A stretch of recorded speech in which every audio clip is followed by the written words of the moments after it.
By now you've probably figured out that I really like cameras. It doesn't matter if it's the camera on my phone, if it's a point and shoot, an old school disposable that you send off to the lab to get developed, or a mirrorless or DSLR camera. I love cameras, and that's why I'm really excited to try a different kind of camera, a dash camera today. So what I have is the Rexing V1PGW-4K. It's actually two cameras in one box. It has the forward-facing camera that shoots in 4K, and it comes with a rear-facing camera that shoots in 1080p. It does also come with a slot for a micro SD card. They recommend not going with the high-end micro SD cards. Something about the firmware doesn't agree, so you want to go with something a little lower end. I've got a 32 gig card here. I've seen people talk about upwards of 256 gigs depending on how far you're going. This camera comes with a 2.4 inch LCD screen. It's not touchscreen, it does have little buttons. You can kind of see the buttons right there. And at least the forward facing camera and possibly the rear facing camera shoot in a 170-degree wide angle lens. That way you're able to catch a lot of information depending on if there's an incident that you need to record, or if you just like driving and want to see all the scenic routes. So we're going to try to install this camera in my F-150 today. And a couple things, it does come with just about everything you need to install. It has a device to help you run cords up along the headliner. It also comes with a sticky mount to help mount it. But something I always like to do is make sure that I have some alcohol available so that I can clean the windshield, especially the glass where I'm going to be putting this.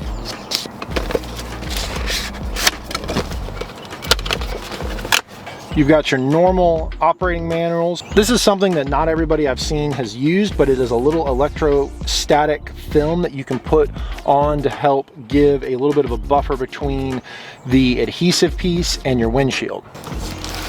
And this is the actual front-facing camera itself. Comes with a little film to protect it. Something I was curious about with a dash cam is the angle of all the different kinds of windshields that you have. You have some cars that have an almost flat, sports-like. You have some that are more boxy. And the great thing is that this camera addresses that by having two little dials, one on each side, that allows you to tilt the camera so that you can get the optimal view that you're looking for.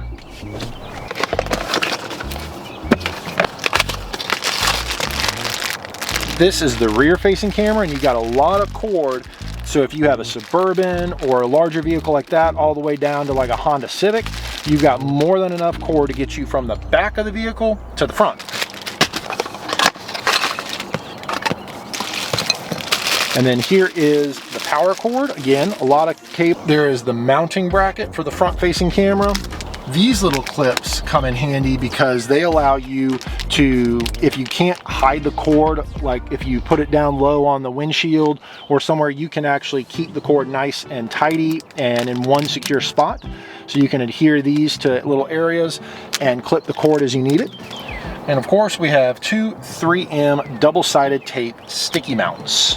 So one of the first things you obviously need to do is figure out where you want to mount the front-facing camera. I just have to find the right spot where I can still access it, so maybe like right here in the middle of the dash, but high enough too that it gets a good enough view of what might happen. So I think I'm going to line this up with where my rear view mirror attaches to the windshield, and I'm going to mount it probably about right there. I can't really see the screen, but right there it is out of my way and it can still do what it's supposed to do.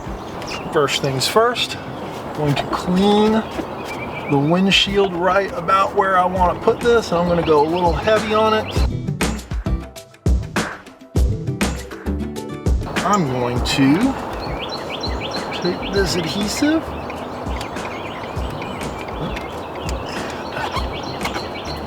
So now what we're going to do is we're going to take the adhesive mount and we're going to mount it to the bracket. So a little trick that I've heard of is that if you just barely put the bracket into the camera, and then you'll be able to more accurately position it the way that you want it and make sure that everything is flush the way you want it to before you actually apply it.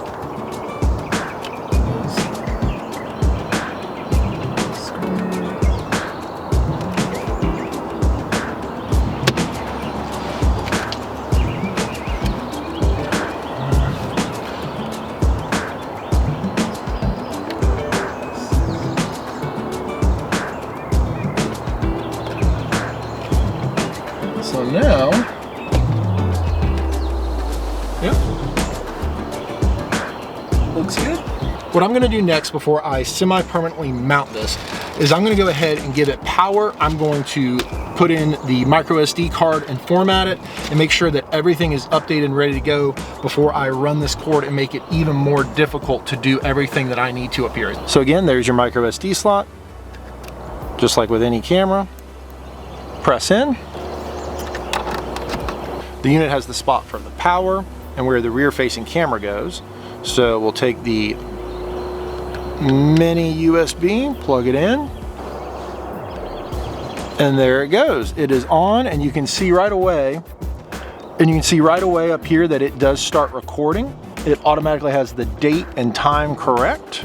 So I'm going to tell it to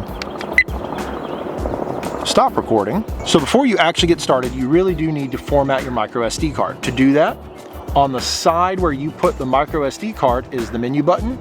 You hit that button twice, and then you use either the record or the mic button to get down to format. Right there, then you hit the OK. SD card, all data will be erased. Also OK. So there you go, now it is formatted. One button takes you back and you are ready to go. So it's really handy within the menu button. You have all these different things that you can adjust. You can adjust the resolution. If you don't want to record in 4K, you can go down to 1080p and a couple other different settings. You can record it in a couple different places, both the front and rear. You can do loop recording. You can put the date timestamp on. Also in the second menu button, you can set your date and time, auto power off. You can change the beep sounds, which I am going to take those off because they annoy me. So now that we have that all set up and it is formatted the way I want it to, I'm going to go ahead and run the power cord up, and I'm going to run it into my center console, and then we will get the rear camera set up as well.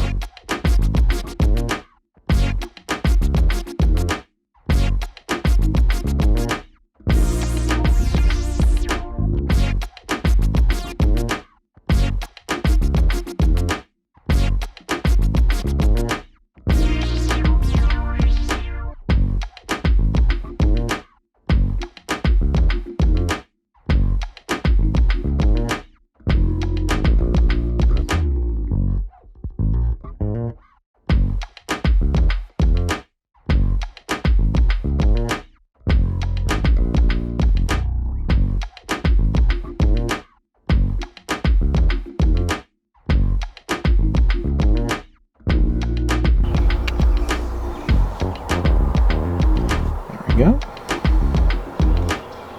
And what I wanted to show you here is how easy it is to tilt the camera down and up. And you obviously want as much in the field of vision as possible. Similar to the front facing camera where you're trying to figure out where to put it where it won't impede your view, where it may not be drawing as much attention as with the rear view camera, you have to be mindful of what kind of car you have. A lot of cars you can just mount it at the very top in the middle there and you'll be good to go. My truck, the middle of the back glass actually slides open and closed, so I don't want to put it there and drag that cord. So I've got to figure out how to mount it safely up here and not get in the way of some of the moving parts. So rather than have this window slide open and closed, and have it attached right there in the middle and also impede my view, I'm going to put the camera up here in this corner where the window will come here but not go this way. That way I can see out the back glass and I can run the line up along the headliner to the other unit. So again, to prep the area, I'm going to take a little rubbing alcohol and I'm going to clean this section right there. This is the rear facing camera. What's interesting is it can also tilt just by simply turning it like that. So all you have to do is pull this adhesive off. And now we're ready to mount it.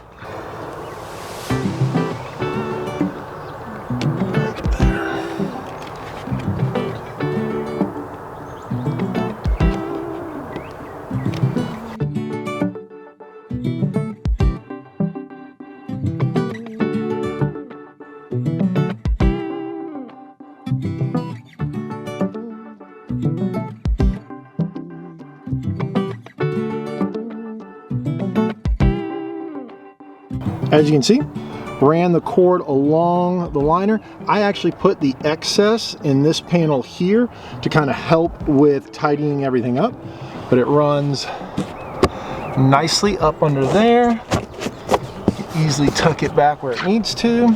So now let's turn on the camera, see what it looks like. All right. And now you see in the upper left-hand corner, you can see the rear-facing camera, and we can now adjust it as needed. So there you have it. That is the installation and use of the V1PGW-4K front and rear-facing cameras. Again, the front-facing camera is shooting in 4K. The rear-facing camera is shooting in 1080p, and I'm really excited to get this out on the road and see what this footage looks like. Rexing has made an excellent name for themselves in dash cam videos from what I've seen. Like I said, the predecessor to this version had over 10,000 positive reviews on Amazon for 4.5, almost of complete 4.75 stars. But I like how easy it is to install, to hide the cords, to make sure that you and your family are protected in your car. I'm gonna go ahead and test this out a little bit more. I'm going to drive to work, back home, run a couple errands, and then tonight I'm actually gonna drive around when it's dark and see what it looks like at nighttime driving around Augusta. I hope this video was informative for you. If you are looking for a dash camera, whether it is to try and get a discount on insurance, whether it's to just have some extra footage of you driving, or whether it's in the unfortunate case where you are trying to protect yourself from an incident, I hope that you will give the Rexing V1PGW-4K your full consideration, and I will catch you in another video.